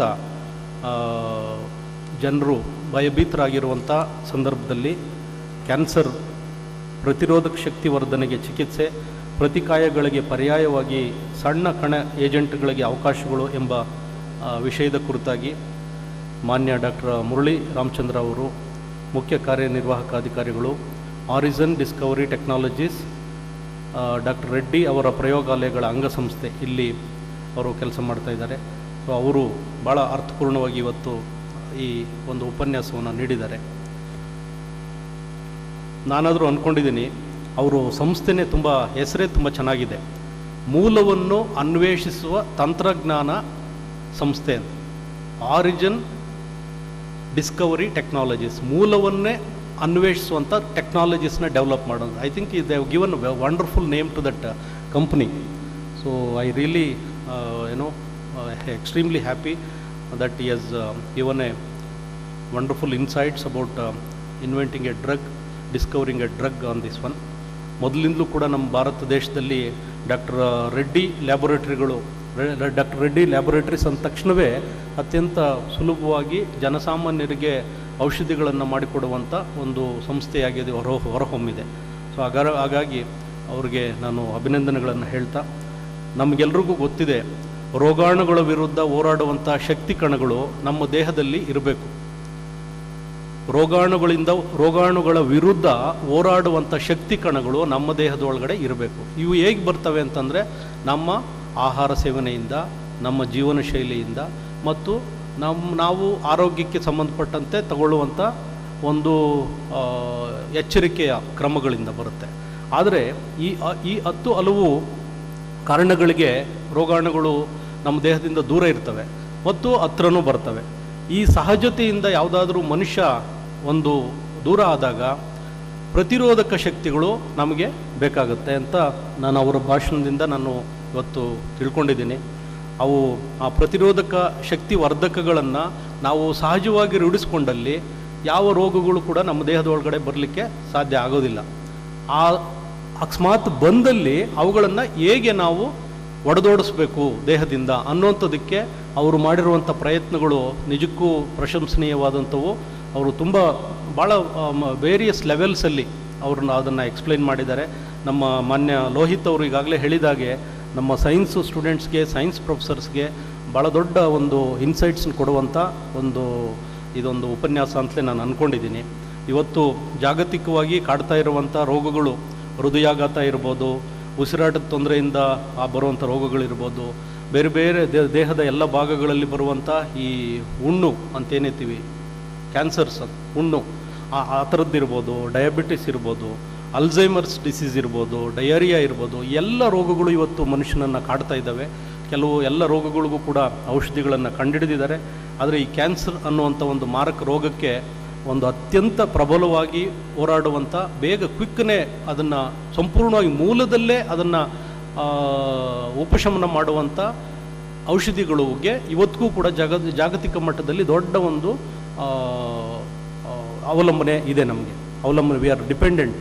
ಆ ಕಾರಣಕ್ಕೋಸ್ಕರ ಇವರು ಡಾಕ್ಟರ್ ರಾಮಚಂದ್ರ ಅವರು ಮಾಡ್ತಾ ಇರುವಂಥ ಡಿಸ್ಕವರಿ ಏನಿದೆ, ಅಥವಾ ಒಂದು ಇನ್ನು ಸೈನ್ಸ್ ಆ್ಯಂಡ್ ಟೆಕ್ನಾಲಜಿ ಇದರಲ್ಲಿ ಭಾಳ ದೊಡ್ಡ ಇಂಪ್ಯಾಕ್ಟನ್ನು ಪಡ್ಕೊಂಡಿದೆ. ಅಂಥವರು ಇವತ್ತು ನಮ್ಮ ಮೈಸೂರು ವಿಶ್ವವಿದ್ಯಾಲಯಕ್ಕೆ ಬಂದು ಭಾಳ ಅರ್ಥಪೂರ್ಣವಾಗಿ with lots of patience and he has explained in such a detail. ನಮಗೆ I am coming from social science background, ಆ ಸ್ಟೆಪ್ಸ್ನ ಒಂದೊಂದೇ ಒಂದು ಸರ್ಫೇಷಿಯಲ್ ಲೆವೆಲಲ್ಲಿ ಫಾಲೋ ಮಾಡಿದ್ರು ಕೂಡ he has explained in such a great detail, so which is going to be really convincing to all the students. So ಹಾಗಾಗಿ ನಾನು ನಮ್ಮ ಡಾಕ್ಟರ್ ಮುರಳಿ ರಾಮಚಂದ್ರ ಅವ್ರನ್ನ ಭಾಳ ಹೃತ್ಪೂರ್ವಕವಾಗಿ ನಮ್ಮ ವಿಶ್ವವಿದ್ಯಾಲಯದ ಪರವಾಗಿ, ಗೌರವಾನ್ವಿತ ಕುಲಪತಿಗಳ ಪರವಾಗಿ, ಇಲ್ಲಿ ಸೇರಿರುವಂಥ ಎಲ್ಲ ನಮ್ಮ ಪ್ರಾಧಿಕಾರಗಳ ಸದಸ್ಯರುಗಳ ಪರವಾಗಿ, ಎಲ್ಲರ ಪರವಾಗಿ ನಾನು ಭಾಳ ಹೃತ್ಪೂರ್ವಕವಾದಂಥ ಅಭಿನಂದನೆಗಳನ್ನು ಮತ್ತು ವಂದನೆಗಳನ್ನು ತಿಳಿಸಲಿಕ್ಕೆ ಇಷ್ಟಪಡ್ತೇನೆ. ಹಾಗೆಯೇ ಈ ಕಾರ್ಯಕ್ರಮ ಭಾಳ ಅರ್ಥಪೂರ್ಣವಾಗಿ ಆಗಲಿಕ್ಕೆ ಅನೇಕ ಜನರು ಮಾಡಿದ್ದಾರೆ. ಮೊದಲಿಗೆ ನಮ್ಮ PMEBಯಿಂದ ಪ್ರೊಫೆಸರ್ ಲೋಕನಾಥ್ ಅವರು ಅವರನ್ನು ಪ್ರತ್ಯಕ್ಷವಾಗಿ ಅವ್ರನ್ನ ಕಂಡು ಇದು ಮಾಡಿಸಿದರೆ ಚೆನ್ನಾಗಿರುತ್ತೆ, ನಮ್ಮ ವಿಶ್ವವಿದ್ಯಾಲಯಕ್ಕೆ ಭಾಳ ಒಂದು ಇದು ಬರುತ್ತೆ ಅಂತ ಹೇಳ್ಬಿಟ್ಟು, ಹೆಸರು ಬರುತ್ತೆ ಮತ್ತು ಒಳ್ಳೆ ಅರ್ಥಪೂರ್ಣವಾಗಿರುತ್ತೆ ಅಂತೇಳಿ ಅವರು ಪ್ರೊಫೆಸರ್ ಲೋಕನಾಥ್ ಅವರು ಹೆಚ್ಚು ಇನಿಷಿಯೇಟಿವ್ ತೊಗೊಂಡು ಈ ಕಾರ್ಯಕ್ರಮವನ್ನು ವಿಶ್ವವಿದ್ಯಾಲಯದ ಪರವಾಗಿ ಅವರು ಆಯೋಜನೆ ಮಾಡಲಿಕ್ಕೆ ಅವರು ಸಹಕಾರಿಯಾಗಿದ್ದಾರೆ. ಅವರಿಗೆ ಮತ್ತು ಅವರೆಲ್ಲ ತಂಡದವರಿಗೆ ನಾನು ಹೃತ್ಪೂರ್ವಕವಾದಂಥ ವಂದನೆಗಳನ್ನು ಅರ್ಪಿಸಲಿಕ್ಕೆ ಇಷ್ಟಪಡ್ತೇನೆ. ಹಾಗೆಯೇ ಈ ಒಂದು ಸಮಾರಂಭದಲ್ಲಿ ಎಲ್ಲ ಪ್ರಾಧ್ಯಾಪಕ ಮಿತ್ರರು, ನಮ್ಮ ಪ್ರಾಧಿಕಾರದ ಸಿಂಡಿಕೇಟ್ ಮತ್ತು ಅಕಾಡೆಮಿಕ್ ಕೌನ್ಸಿಲ್ ಸದಸ್ಯರುಗಳು, ಹಿರಿಯ ಪ್ರಾಧ್ಯಾಪಕರುಗಳು, ವಿದ್ಯಾರ್ಥಿಗಳು, ಸಂಶೋಧನಾ ವಿದ್ಯಾರ್ಥಿಗಳು, ಅಧ್ಯಾಪಕೇತರ ಮಿತ್ರರು ಎಲ್ಲರೂ ಭಾಗವಹಿಸಿದಿರಿ. ತಮಗೆಲ್ಲರೂ ಕೂಡ ಭಾಳ ಹೃತ್ಪೂರ್ವಕವಾಗಿ ಸ್ವಾಗತವನ್ನು ಬಯಸಲಿಕ್ಕೆ ಇಷ್ಟಪಡ್ತೇನೆ. ಮತ್ತು ನಮ್ಮ ಲಲಿತ ಕಾಲೇಜಿನ ವಿದ್ಯಾರ್ಥಿಗಳಿಂದ ಭಾಳ ಅರ್ಥಪೂರ್ಣವಾದ ಸ್ವಾಗತ ಗೀತೆಯೊಂದಿಗೆ ಮತ್ತು ನಾಡಗೀತೆಯೊಂದಿಗೆ ಕಾರ್ಯಕ್ರಮ ಶುರುವಾಯಿತು. ಮಾನ್ಯ ಕುಲಪತಿಗಳು ಮಾತಾಡ್ತಾ ಪ್ರಾಸ್ತಾವಿಕವಾಗಿ ವಿಶ್ವವಿದ್ಯಾಲಯ ಅನೇಕ ಈ 100 ವರ್ಷಗಳು ತುಂಬಿರುವಂಥ ಸಂದರ್ಭದಲ್ಲಿ ನಾವು ಅನೇಕ ಈ ಥರದೊಂದು ಕಾರ್ಯಕ್ರಮಗಳನ್ನು ಮಾಡೋಣ, ಪ್ರತಿ ತಿಂಗಳು ಒಂದು ವಿಶೇಷವಾದಂಥ ಉಪನ್ಯಾಸವನ್ನು ಏರ್ಪಡಿಸೋಣ ಅನ್ನುವಂಥದ್ದನ್ನು ಮೊನ್ನೆ ವಿಜ್ಞಾನ ಭವನದಲ್ಲೂ ಕೂಡ ಹೇಳಿದ್ರು. ಸೊ ಇದನ್ನು ನಾವು ಖಂಡಿತ ಇನ್ನು ಬರುವ ತಿಂಗಳುಗಳಲ್ಲಿ every month we are going to organize one special lecture by one eminent scholar coming from different fields. It may be from arts, it may be from law, it may be from commerce, it may be from science, it may be from science and technology. And ಈ ಥರದ್ದು ಎಲ್ಲ ಕಾರ್ಯಕ್ರಮಗಳನ್ನು ನಾವು ಮಾಡುವಂಥ ಆಯೋಜನೆಯಲ್ಲಿದ್ದೀವಿ. So ಇವತ್ತು ವಿಜ್ಞಾನ ದಿನಾಚರಣೆಯನ್ನು, ರಾಷ್ಟ್ರೀಯ ವಿಜ್ಞಾನ ದಿನಾಚರಣೆಯನ್ನು ಸರ್ ಸಿ ವಿ ರಾಮನ್ ಅವರ ಹೆಸರಿನಲ್ಲಿ ಏನು ಮಾಡ್ತಾಯಿದ್ದೀವಿ, ಭಾಳ ಅರ್ಥಪೂರ್ಣವಾಗಿ ಆಚರಣೆ ಮಾಡ್ತಾಯಿದ್ದೀವಿ ಅನ್ನುವಂಥ ಭಾವನೆಯೊಂದಿಗೆ ತಮಗೆಲ್ಲರೂ ಇಲ್ಲಿ ಭಾಗವಹಿಸಿದ್ದಕ್ಕೆ ಮತ್ತು ನಮ್ಮ ಜ್ಞಾನ ಪರಿಧಿಯನ್ನು ಹೆಚ್ಚು ಮಾಡಲಿಕ್ಕೆ ಅವಕಾಶ ಮಾಡಿಕೊಟ್ಟಂಥ ಎಲ್ಲರಿಗೂ ಕೂಡ ಇಲ್ಲಿ ನಾನು ವಂದನೆಗಳನ್ನು ಹೇಳಿಸ್ತಾ, ಮನುಷ್ಯ ಜ್ಞಾನ, ವಿಜ್ಞಾನ ಮತ್ತು ತಂತ್ರಜ್ಞಾನದ ಒಟ್ಟೊಟ್ಟಿಗೆ ತಮ್ಮ ಜೀವನವನ್ನು ರೂಪಿಸ್ಕೊಂಡು ಅದು ಭಾಳ ಹೆಲ್ದಿ ಲೈಫ್ ಸ್ಟೈಲ್ನ ರೂಪಿಸ್ಕೊಳ್ಳೋದಕ್ಕೆ ಮತ್ತು ಪಡ್ಕೊಳ್ಳೋದಕ್ಕೆ ಏನೆಲ್ಲ ಕ್ರಮಗಳನ್ನು ವಹಿಸಬೇಕು ಅವೆಲ್ಲವನ್ನು ಮಾಡ್ಕೊಳ್ಳೋಣ ಅನ್ನುವಂಥ ಒಂದು ಭಾವನೆಯಿಂದ ನಾನು ಇವತ್ತು ಈ ಕಾರ್ಯಕ್ರಮದಲ್ಲಿ ಭಾಗವಹಿಸಿದಂಥ ಎಲ್ಲರಿಗೂ ಕೂಡ ವಂದನೆಗಳನ್ನು ಅರ್ಪಿಸಿ ನನ್ನ ಮಾತನ್ನು ಮುಗಿಸ್ತಾ ಇದ್ದೀನಿ. ಜೈ ಹಿಂದ್, ಜೈ ಕರ್ನಾಟಕ.